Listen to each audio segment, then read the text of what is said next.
was an Audi. It was either an A7 or an A8 parked in front of the office. And I like Audis. I saw that and I thought, there's no way the person that owns that lives here. They probably own this apartment complex. And that was before I ever thought about becoming a real estate investor. It was the first time I kind of realized that owning real estate had actual, like, really cool benefits.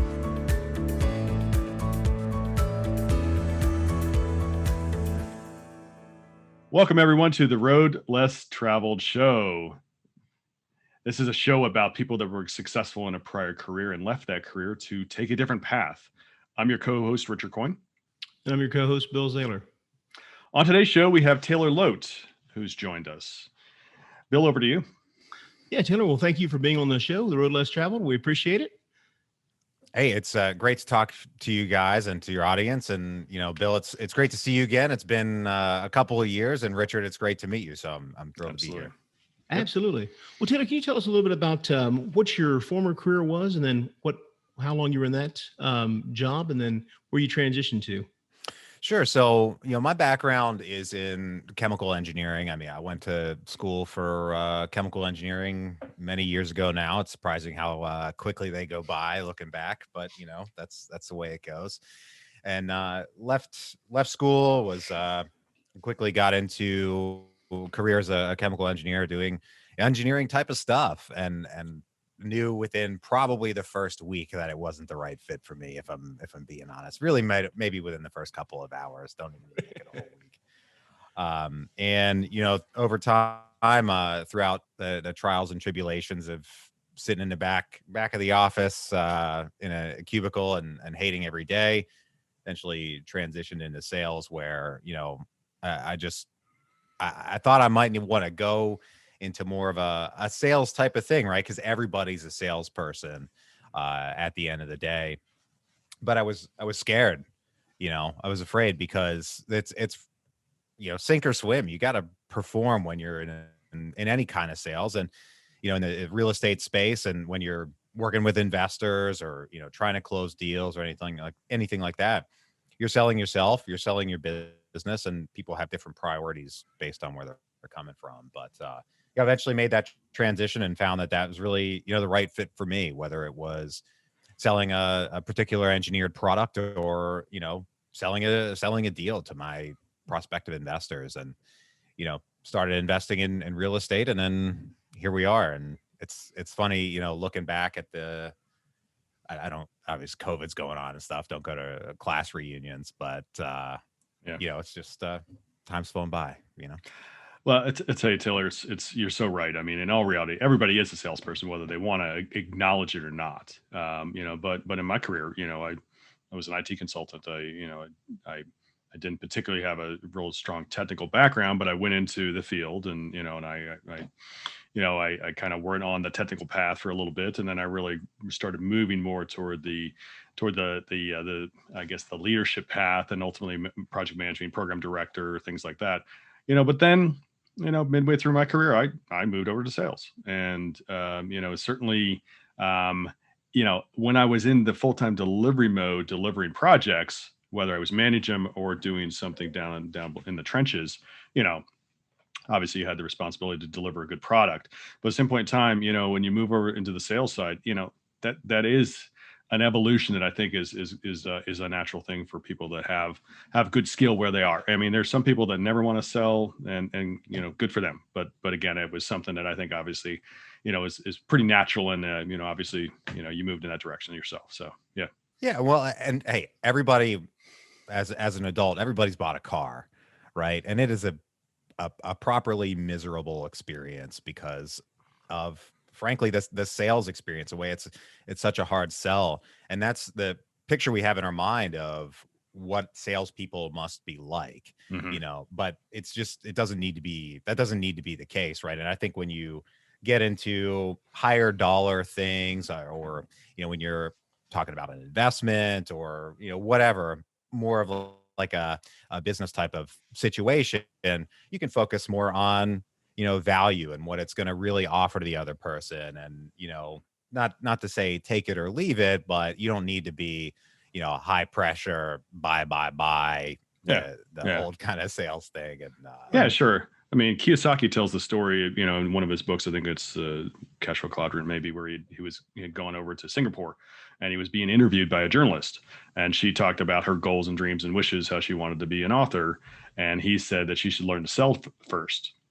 She flipped out. She was so offended that he would recommend that she stoop to being a salesperson.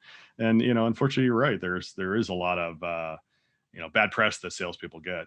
Unfortunately, you've got some people that are, but anyway, on a positive note, I definitely think sales ability is critical.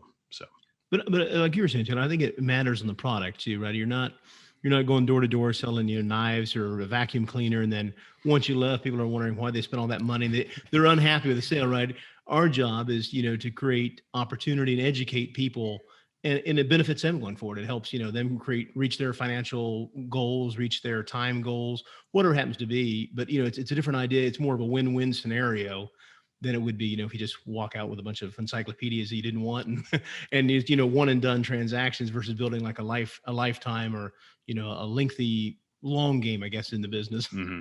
Yeah. I mean, I the classic example when you're talking about sales specifically, like a sales role, is a sales, hiring manager saying to you, sell me this pencil. That never happened to me, thankfully.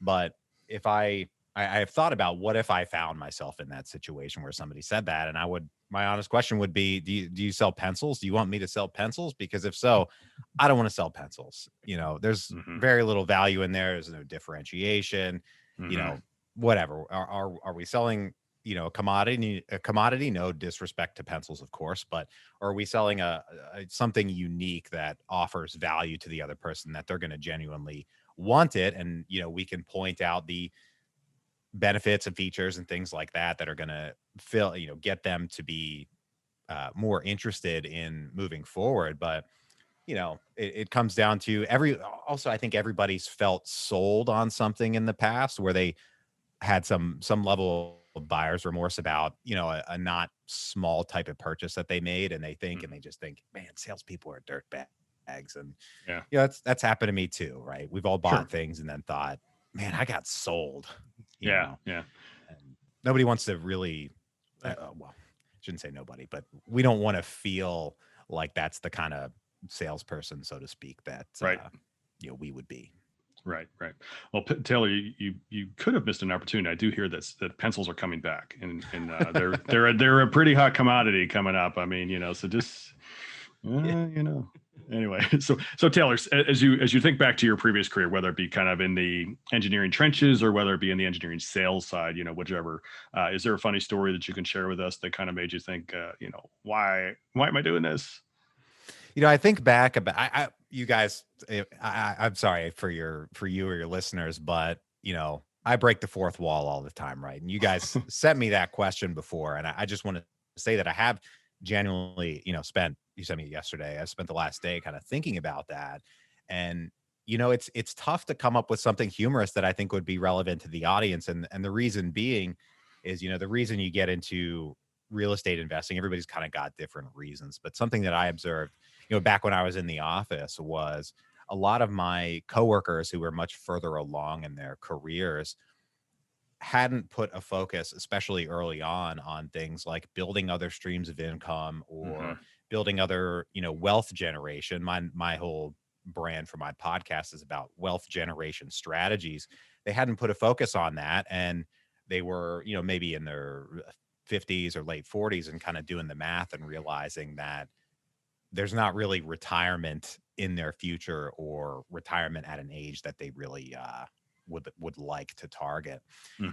And that just stuck out in my mind so much. It's not a funny story, but that's really the most relevant type of experience that I had when I was back in the office and dealing with coworkers, that I think will ring true probably to a lot of folks out there of seeing that, okay, I don't want to be in that position if I can help it. So I need to get something else, going on, get something else cooking. Yeah. And you recognizing that and taking action to change that is fantastic. And, there are a lot of folks that, and myself included, that I let too much time go by where I didn't think about retirement didn't think about a second, second, third, fifth, 10th stream of income. And, so you recognize that, early, whenever you recognize that this is great. And I'm trying to, share that with, my kids to say, listen, kind of think ahead to this. Don't let yourself turn, wake up being 50 and all of a sudden you're like, oh crap, enjoy what you do along the way. But at the same point in time, you can take some thoughtful planning ahead, and you can set yourself up in a great way by planning ahead and taking action. So, yeah, absolutely. And especially early on with any kind of investment, it's very relevant, and it makes the most impact on your long-term results in the amount of time. And I apologize to you and your listeners for that not being humorous, but that is the honest reality of, when I'm in the office, sitting back at the, years ago, sitting in a cubicle and dealing with my coworkers for, whatever the stuff we were doing at the time. We would talk, and, I basically learned that, okay, I need to make some decisions now that are going to put me on some kind of a different path. Yeah. Yeah, that kind of, I guess, it leads into kind of the next question there was like, what was a deciding factor? Was it just talking amongst the coworkers that you saw that they weren't planning, so you needed to make a change? You said before you weren't happy in the chemical engineering side, so you got into sales, but then you still got into real estate. So was there one deciding factor, just kind of cumulative events that kind of led you down the real estate path now? Yeah, I mean, it was a lot of things. So I'll, get into the Wayback Machine. Before I even got into sales, I still had some realization that, the amount of money that I was making at the time, my salary, was not going to get me the home that I wanted or the cars that I wanted or any kind of that kind of stuff. So I thought, well, what am I going to do? What can I do about that? And the knowledge base that I had at the time was, we'll say pre-reading Rich Dad, Poor Dad, was, well, I'll go back to school for something, because that's the thing that, I got a decent undergrad degree and thought, okay, I'll go do something else. So thought, well, I'll look at getting an MBA. So studied for that, took the GMAT, all kinds of things. And, I was working for an employer at the time who would, pay, or said they would pay for an MBA in their policies, and told me they would pay for a part-time MBA. So I went through, applied, got accepted to a decent part-time program, and okay, now it comes time. Hey, you guys said you'd pay for it. I'm accepted. I want to move up the ranks here. Let's talk about it. Oh no, we don't actually do that. Like, we don't actually pay for it. We don't, that's just in there. We don't do that kind of thing. Oh, okay. So then I have to decide, am I going to, invest, if you look at a decent MBA program in terms of the tuition costs and everything, am I going to, and opportunity cost ends up being $350,000 easily for a decent one. And around that time, this gets back to Rich Dad, Poor Dad, I had been listening to real estate investing shows, but I didn't think you could do it. Like, okay, you buy a rental here, a rental there, but I still have to come up with 20% for each of these rentals and so on and so forth. And I read Rich Dad, Poor Dad, and I had those misgivings in my mind about, it's going to cost me $350,000 just to go to grad school. And then reading that was like, and then pointed out that I'm going to be in a career that I don't really think I want. Like, I'm going to go be a consultant, or I'm going to go work on, Wall Street 100 hours a week and, not be building any kind of extra stream of income. Sure, it'll be more in terms of top line, but is that really going to get me to what my goal is of, having passive income and passive wealth? And the answer is no, right? I'm just going to be more stuck in a career with a huge amount of student debt and no way out. So around that time, like I said, listening to real estate investing podcasts, I just dug more and more into how real estate investing works. Started going to networking events, started listening to more shows. One of the, you guys know Joe Fairless. I was listening to his show fairly early on. Another one that I listened to early on when I was first getting involved was Get Rich Education with Keith Weinhold. That one really got me started. I love the way, he kind of explains things and, his thought process, and just kept digging in and realized, okay, that's what I want to do. That's what I want to work on is becoming a real estate investor. Makes sense. Yeah. So Taylor, as you got going in that direction, were there some obstacles that you encountered that you had to figure out a way? How are you going to overcome these? It's all obstacles. The obstacles don't stop, as you guys well know, right? As soon as you get to a point, okay, there's an obstacle. It doesn't matter what it is. As soon as you get past that one, you're going to get to the next one, hopefully, right? It's never going to be smooth sailing, but at first it's okay. What do I do? What's the kind of direction that I'm going to go? Am I going to house hack? Am I going to, now short-term rentals are really big. Am I going to do that? Am I going to do any of these things?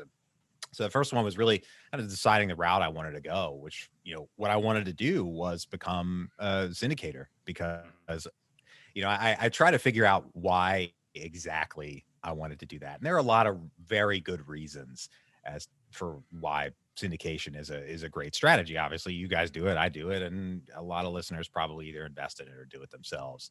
And I think back to, the first inkling that I had in my mind that owning apartment complexes is really cool was one day, my first job, I was probably 2 months out of college or something like that. And my, just okay townhouse that was really cheap, and my cheap car that I'd had since I was 16, and driving to work and to a job that I hated. Nice people, but it was way the wrong fit for me. I drove past the office, and early in the morning, there was an Audi. It was either an A7 or an A8 parked in front of the office. And I like Audis. It's a little foggy because this was over a decade ago, but I saw that and I thought, there's no way the person that owns that lives here. They probably own this apartment complex. And that just has kind of stuck in my mind and reoccurred. And I think that was really the first time, that was before I ever thought about becoming a real estate investor. It was the first time I kind of realized that owning real estate had actual, like, really cool benefits. Yeah. And I think that was just the first, first little drop of getting me started. And then as far as, obstacles go, it's just, first it's figuring out what you want to do, building that knowledge base, building some kind of level of competence so you can really start getting started, and building a brand, and building, I think really the biggest one that still, I think, hammers a lot of real estate investors is just committing to the process every day of pushing through that. And, you guys know Trevor McGregor, and I know Trevor McGregor, and he helped me with that. But, that's an everyday kind of thing, building that motivation to just keep going back at it, and, building those systems, and, okay, you have a stumbling block. How are you going to get past it? And I think that was really one of the first major type of obstacles that I got through, was just, putting that doubt aside, staying committed to the process, and just pushing forward. Yeah, makes sense. Real quick, I actually just what you said made me think. Bill and I were on a mission, and we were touring multiple properties in one particular day, and then we actually drove by another set of apartments that was kind of it was a portfolio, but it was all kind of collaboration of small properties. And since we were in the area, we decided we're going to drive by. We weren't really particularly interested in buying them, but we figured, okay, let's check it out. So we drove by the one, and we saw, wow, there's a Mercedes in the parking lot. There's an Audi there. There's a whatever, 3 or 4 other nice cars. And we're like, wow, maybe this apartment complex is not so bad. And then we realized it was actually the broker on property touring with another group. So there you go. Yeah. Now, I would register that just a couple blocks away from where I live, there's an apartment complex. It's just an apartment complex, and there's a Maserati that's parked there frequently. But yeah, I think that may be some illicit activity in that particular case, not the owner. Gotcha. It was from the day, and yeah. And Taylor, what was can you describe remember what one of your first victories were when you decided to get on your new path in real estate? Was it your first syndication? Was it a property you bought, or what was it like you in your mind sticks out as one of your first victories? Yeah, that's an interesting question, Bill. So, I would say I think one of the first early victories, right, is when we closed that first deal that I was in. But I want to go one step even further back from that. And so I have a podcast now, the Passive Wealth Strategy Show, where we talk about generating passive wealth with real estate. But I had a podcast before that was just about sales. It wasn't about real estate. It was about building sales skills. I actually stopped doing that podcast because I kind of lost interest. It got kind of stale. But when I first got started with that podcast, I started recording and producing and all that kind of thing. And I realized, man, this takes a lot of hours. How can I be more efficient with that without spending a lot more money in doing what I'm doing? Because, you got to have the capital to invest in the real estate deals. You don't want to spend it all on podcast editing. So I hired a virtual assistant who's still, and this is years later. That was probably, this might be 5 or 6 years ago. I'm not sure. But anyway, he still works for me. I hired him to research guests and send them emails to invite them. Okay. And I realized that it took me a whole weekend to do this because it's just so repetitive. I couldn't focus on it. And I hired him to do it. I put together a process, showed him how to do it. And I thought, it's $4 an hour. What could happen? I'll have him do it for 4 hours and see what happens. And he got more done in 4 hours than I did in that whole weekend. And that just changed everything, right? Because if I can spend $16 and save myself 2 days worth of work, then that's the steal of a lifetime.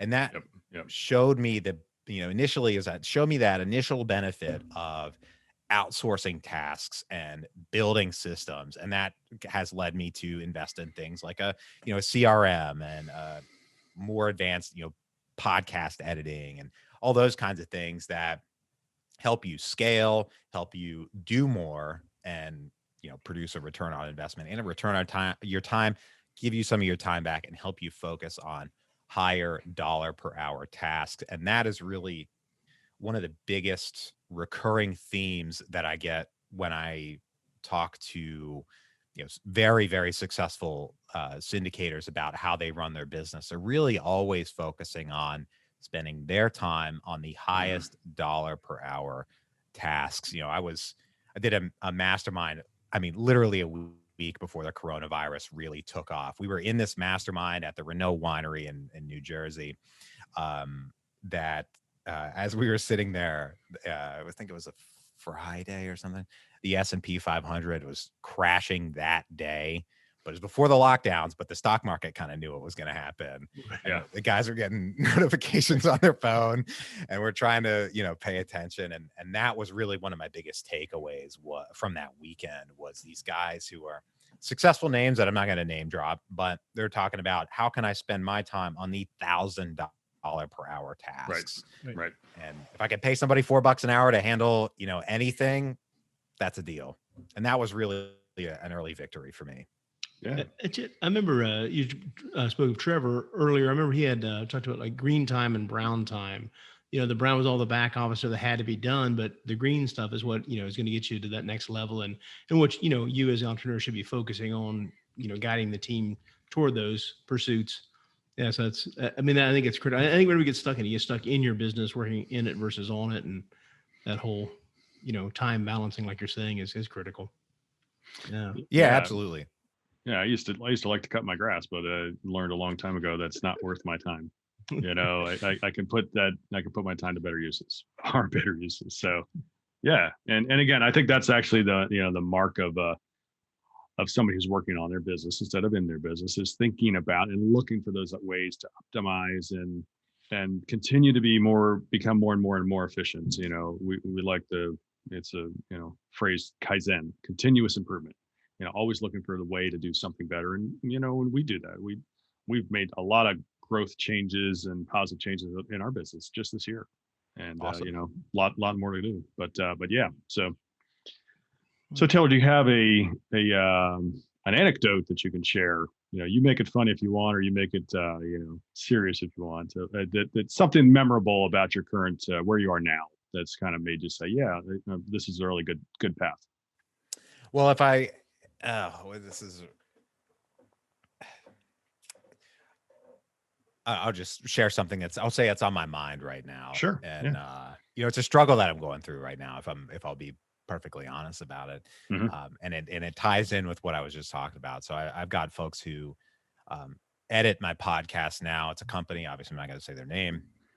And the last week has been nothing but dropped balls, like dropped so hard. And I've been emailing with the owners who are nice guys, and so far they've been with me for maybe almost a year now, and it's gone pretty well, But within the last week, like I said, many drop balls, and I'm not certain if I'm getting the response that I need. So really, I've got kind of a fork in the road. Literally, right now, as we're talking, this is something that I'm working on basically all night, trying Hmm. to fix. Is really deciding if I'm going to hire someone, maybe full time, to just handle my podcast. A virtual assistant, maybe from the Philippines, to handle it. Because on the one hand, I've got a company that handles it for me now, and that historically solves a management problem for me, because they take it and they do it right. I give Right. them the files and tell them what to do, and then it's done normally. Hmm. Whereas if I hire someone, a virtual assistant, even if they're good, it's going to require some degree of management for me. I'm going to have to help them get up to speed and learn the systems.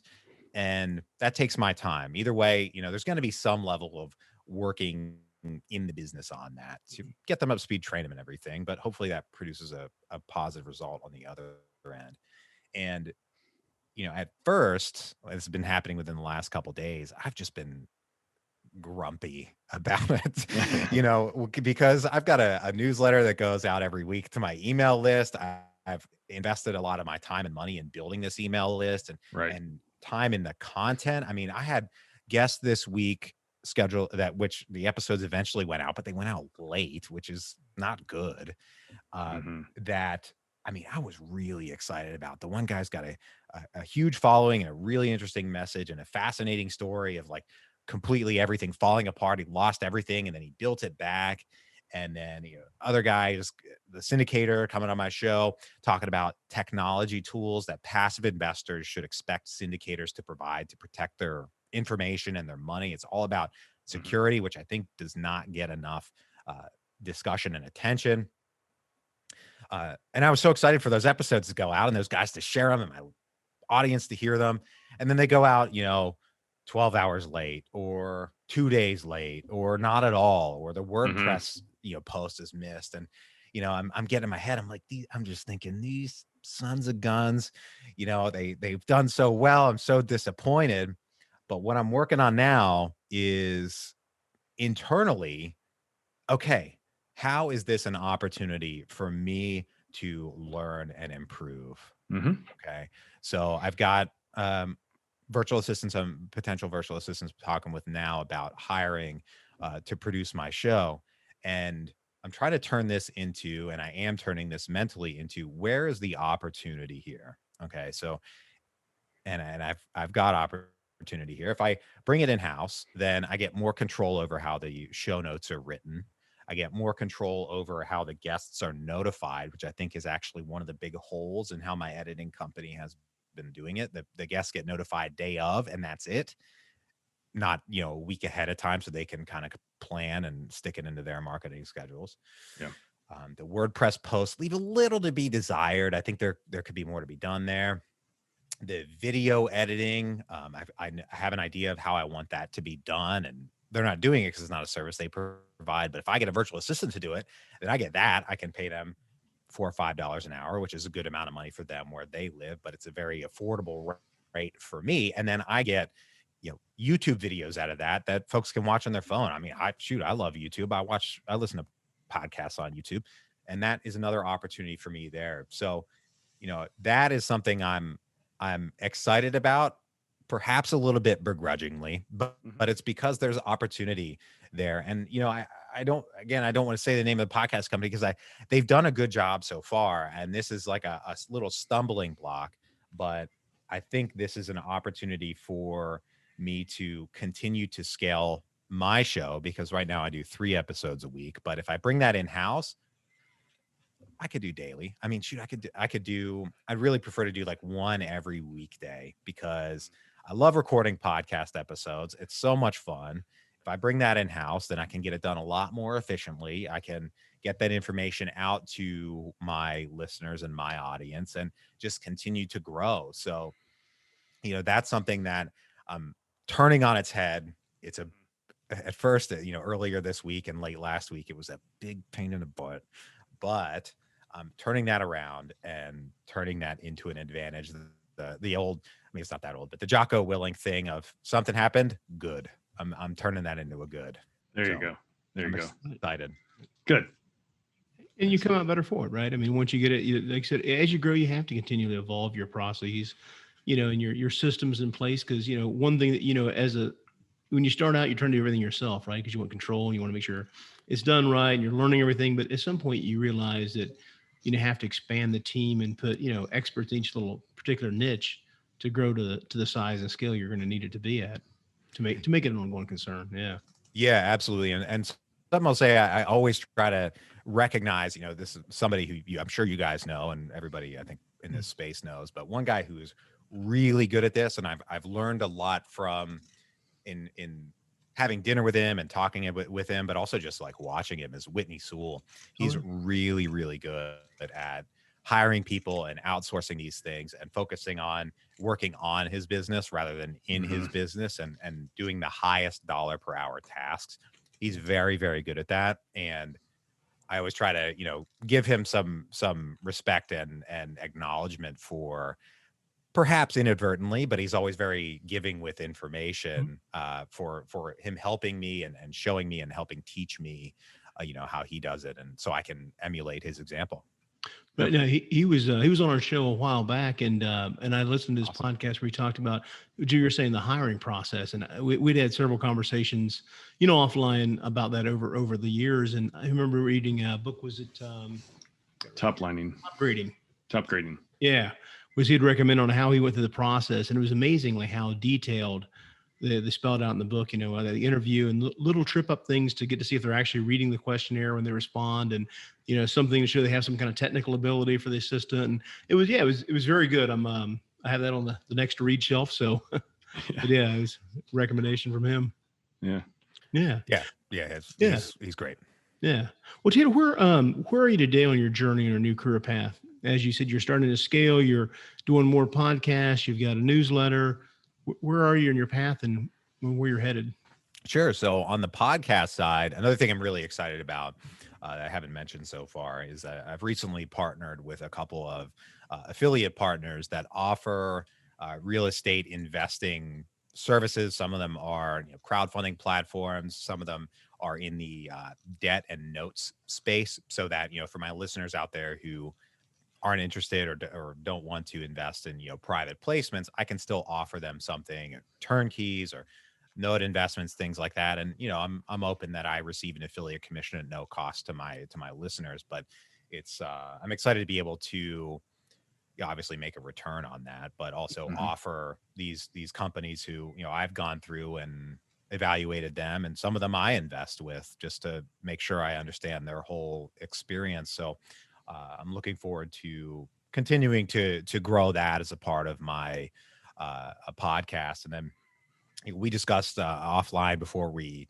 started recording some things that I don't want to discuss publicly quite yet, that I'm working on, that I think will, or I'm confident will help me, scale and get more. We'll leave it at scale. Help me scale.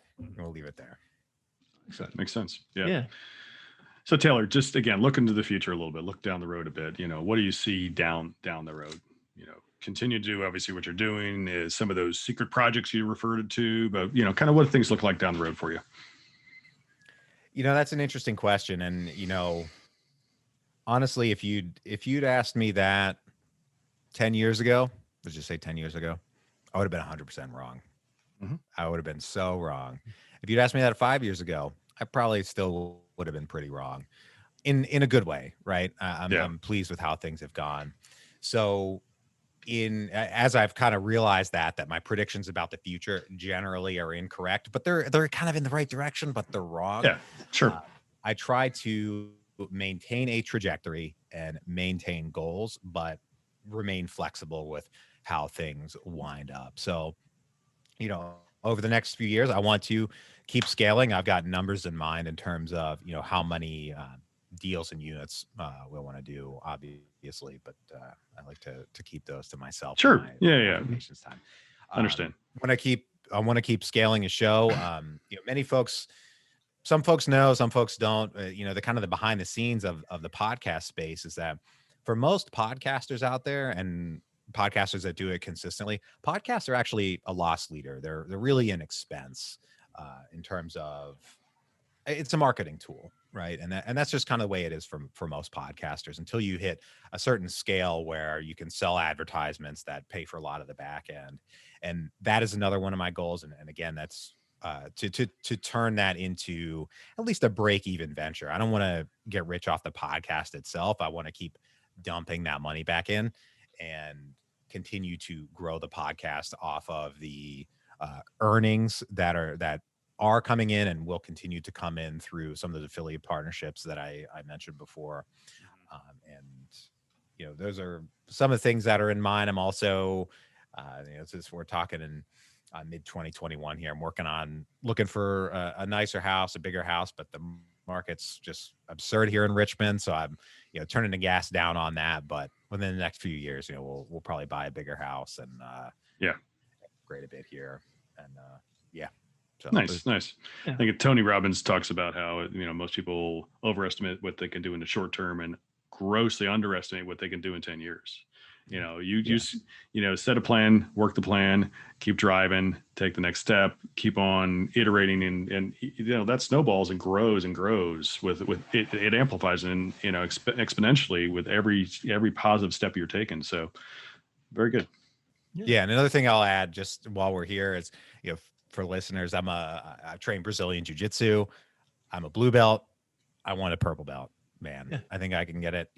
It's going to be a little while, but I keep working at it. It's going to happen. That's definitely in my sights, but I try not to set a specific time frame because a lot of that is out of my control, right? Mm-hmm. We were talking before we were injured, or before we were recording rather. I'm a little injured right now, so I'm off the mats for a few days, probably a week, not too long. But that's one of the things that can crop up. One of my friends got, I was rolling with one of my friends the other day, and he got one of his ribs popped. And so he's going to have to be out probably for 6 to 8 weeks. And that's kind of the way it is. And you can't, if you let that, that's just part of the risk of the game, right? Keep that long-term goal, but be flexible with the timeline as needed because things outside of your control can happen and will happen. Just one flying armbar away from that. So that's right. Flying scissor takedown, get a knee collapse. That's a big problem, right? I'm turning 32 real soon. I'm trying to keep these knees for the rest of my life. That's my real goal. There you go. The originals are always better. Yeah. Yes. Well, Taylor, what's something you've implemented recently in your business that's other than outside the podcasting, but something that's helped you achieve some of your goals? So, right before, let's see, not just right before COVID, probably in the fall prior to COVID, one of the last events I went to in person was the Mid-Atlantic Summit in late 2019, and made a few friendships there. You tend to meet a lot of people at these events, and it's tough to follow up with everybody. You do your best, but you can't build relationships with everybody. It's unfortunately not feasible. But started a few friendships there that have remained, and folks that we continue to meet on a fairly regular basis by Zoom. They don't live in my area, but we've stayed in touch, and we've continued to kind of cross-pollinate ideas and continued to inspire and motivate one another. And that's really something that over the years, both in doing that and observing others, I've seen how advantageous it can be for everybody just to keep in touch with people, keep building those relationships. Hey, jump on a 20-minute Zoom call. It's been a little while. You want to talk, things like that. How can I benefit you? How can we benefit each other through sharing ideas? Or I'm in a different mastermind right now. It was actually from the best ever conference that had this year. We had mini masterminds. My mini mastermind has continued on. We meet every now it's every 6 weeks, but we get together, and some of those folks have provided for me like reviews on some of my ideas for my podcast, or thoughts about deals, or what I'm planning moving forward. And there's a gentleman that is much further along in terms of his journey in the investment space than I am, but I think a similar trajectory, and I get to bounce some of my ideas off of him and get his ideas, which is awesome. And it's really something that I put a bigger focus on, that I think is really where a lot of the real estate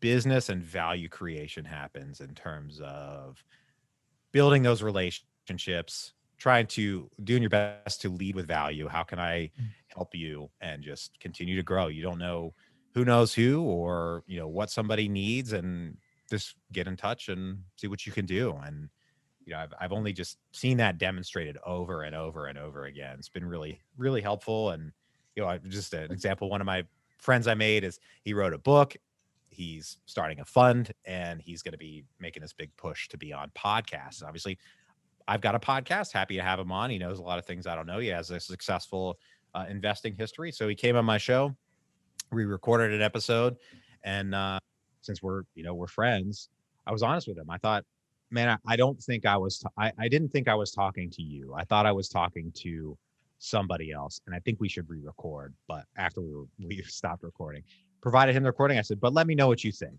and we'll do what you want to do. And fortunately, I think he agreed with me, and we re-recorded it. And It was 100 times better.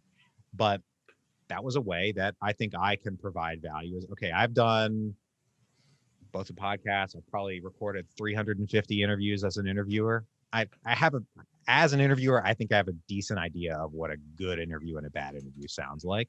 Yeah. And that's one way I try to provide value. And I don't know, just some thoughts about what I'm excited about, and providing value as a podcaster to folks in this space. And things that are on my mind. Mm-hmm. I think it's great. I mean, it's the mastermind idea that that goes back to I'm trying to think of the book right now, that kind of started all with Trevor McGregor. Always mentions that book as his favorite one. Drawing a blank on it, but Think and Grow Rich. Think and Grow Rich, exactly. Napoleon Hill, right? It was always talking about the mastermind group in there, but even like it was a Jim Rohn quote. I think was kind of amalgamation of your 5 closest friends. And to your point, I think it's exactly right that if you're around people doing interesting ideas, entrepreneurial things, and just think outside the box, not to ever use that term, but I mean that it helps you, it generates ideas of your own, even if you don't do something with them, it gets you thinking a certain way. And we go back to that what was a reticular activating system. They say that you have that filter all the noise out there, and if you buy a red car, all of a sudden you see all the red cars on the road. They're always there, we just missed them. And I think it's the same thing with opportunity, right? The opportunities are always there, but unless you're tuned into Right. to looking for them, because you're thinking about them and other people, deals, and it sticks in your mind. I think that's critical. Like I said, being around like-minded people that can help each other grow. Yeah. One thing I did, I can tell you, now this is years ago, but prior to one thing that made a big difference in my life, really, prior to the 2016 election, so we're going in the way back machine, I just started unfollowing everybody on Facebook who posted anything political. I don't care if I agree or disagree, you're unfollowed forever. I'm never following you again. And that helped, right? But that didn't fully do it. And then in 2020, prior to that election, I unfollowed everybody. And that reduced my Facebook consumption drastically, which is one on its own, a huge benefit. But 2, that also just helps less crap get into my head. So I would highly recommend, if you're interested in that, cutting your Facebook time, you just unfollow everybody. You got to improve that 5 and maybe find that 5 somewhere else other than on Facebook. Digital minimalism, Cal Newton, I went on an information diet. I don't want news alerts on my phone. I don't want news alerts on my computer. I have to constantly turn off the freaking web browser news alerts that I turn off, but somehow they magically come back because I don't want to be distracted with just bad news, because most of what news is bad news. But I want to go back to, just for a second, you talked about essentially serving and adding value to others. That's a big thing that we're all about, and we really take that to heart ourselves. And honestly, I think a great summary for that kind of mindset and line of thinking is Zig Ziglar. He says something along the lines, I'm going to paraphrase, you can get everything you want out of life by helping others get everything they want out of life. So, again, providing and adding value is the biggest way to make a difference in this world, I think. And if I can bring it full circle, that's sales, right? Where it gets back to say it's getting people what they want, right? Okay, what I want in any particular transaction, if I'm selling something, right? I want to sell the thing and get the money, right? I need the revenue, I need the margin. That's how sales works, right? But what does the other person want out of this? They want their problem fixed, whatever the problem is that your thing you're selling can address. Well, focus on helping them get that value, and you'll get value in return. Yeah, it might not happen 10 out of 10 times or 100 out of 100 times, but on the whole, that's what's going to happen. You're going to be able to get what you want. And another thing that I've noticed, just to not to maybe get a little more meta about that, is the most successful people that I know, and you meet a lot of them just by dint of doing a podcast. You talk to a lot of very successful people. Probably 9 out of 10, maybe 95 out of 100 of them have some level of appreciation for things or people like Zig Ziglar or Jim Rohn or Tony Robbins. They might not all be obsessed with those things, but they all, at least some degree of, recognize the value of putting that information in your head. To maybe some folks are, Tony Robbins devotees, which is all well and good. Whereas I think at a population level, that number is much lower. And I don't know whether, what comes first. Heck, maybe people who are obsessed with those things are just more likely to be successful, and the obsession is, a little secondary, or maybe that obsession causes this success. I don't know. I don't have those tests, but I'm willing to make a wager that listening to those things might help. And I think that's just something to keep in mind. I've talked to some of my friends from college who are like, that self-help stuff, that's so ridiculous. And like, I don't know. I know a lot of people who are kind of obsessed with those things that make a lot of money. So I'm putting my chips on that part of the table, There you go. Put good in, you get good out. That's right. Yeah. So Taylor, what advice would you give someone who's considering making a path change? This question, I'm very active on Bigger Pockets. That's one of my things. The way I, kind of get out there is evenings. I spend a lot of time talking to people on Bigger Pockets on those forums. And, if we're talking about a path change in terms of becoming a real estate investor, that question comes up all the time. How can I become a real estate investor? It's been probably the most frequent question. And it's also the most, kind of frequently answered question out there. And I think if you want to make that change, is figure out what your long-term goals really are, and figure out what your priorities are, the way you want your life to look. I mean, to go back to the short-term rental thing, I know a lot of people who are making really kind of stupid money on short-term rentals right now, but I don't want to run a short-term rental business, right? There are a lot of ways to make money in real estate. Got to avoid the shiny object syndrome. That's not what I'm going to do. So that's not the thing that I'm doing. And there are many things like that. And I think if you want to get really started in real estate, you have to look at those things, see which one makes the most sense for you, and then really commit to it and double, triple, quadruple down on it and really go for it.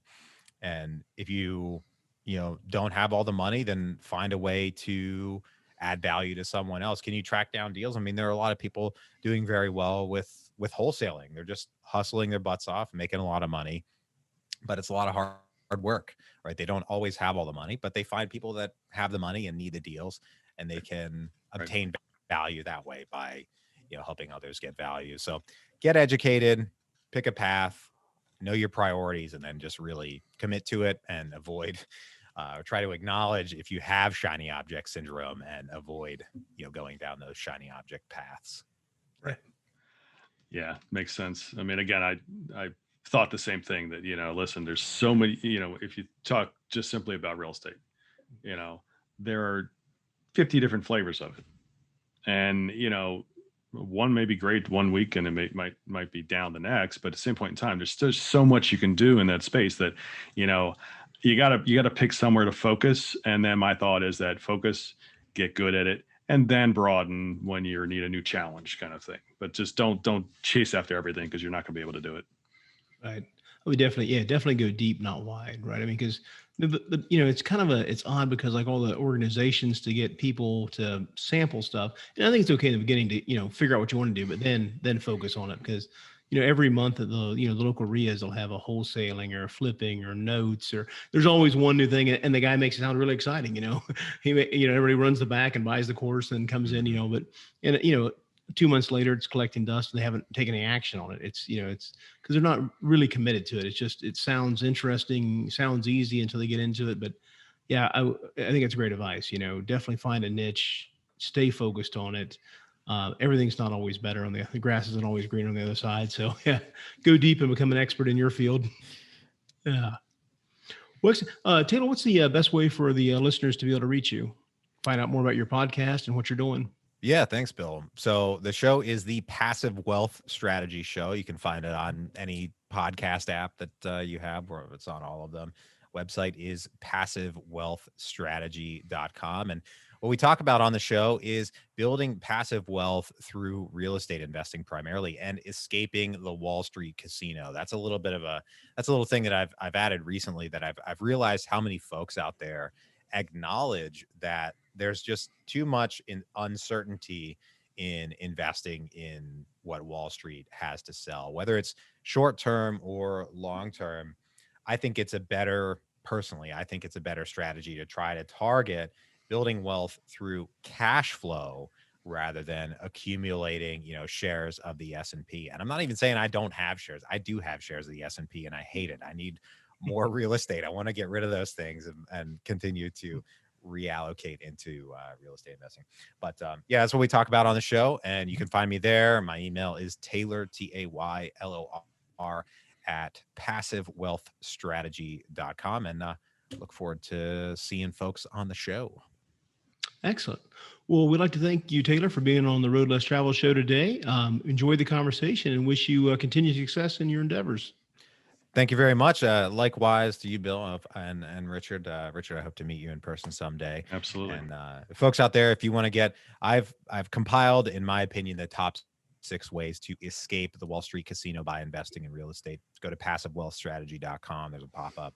You can slap your email in there and get that. And again, that's in my opinion, the best ways to invest in real estate without buying a rental, self-managing it, and really working in your business rather than working on your investment business. We always want to focus on working on our investment business rather than working in our investment business. So that's what that targets, and hope folks get value out of it. Nice. Well said, Taylor. We'd like to thank our audience for tuning in. We certainly appreciate you listening. Please give us a 5-star rating. We're available on all the podcast and channels and YouTube. Again, thanks for being on, Taylor. Listeners, the road less traveled may be calling you. We recommend that you listen and take action. Thanks for joining.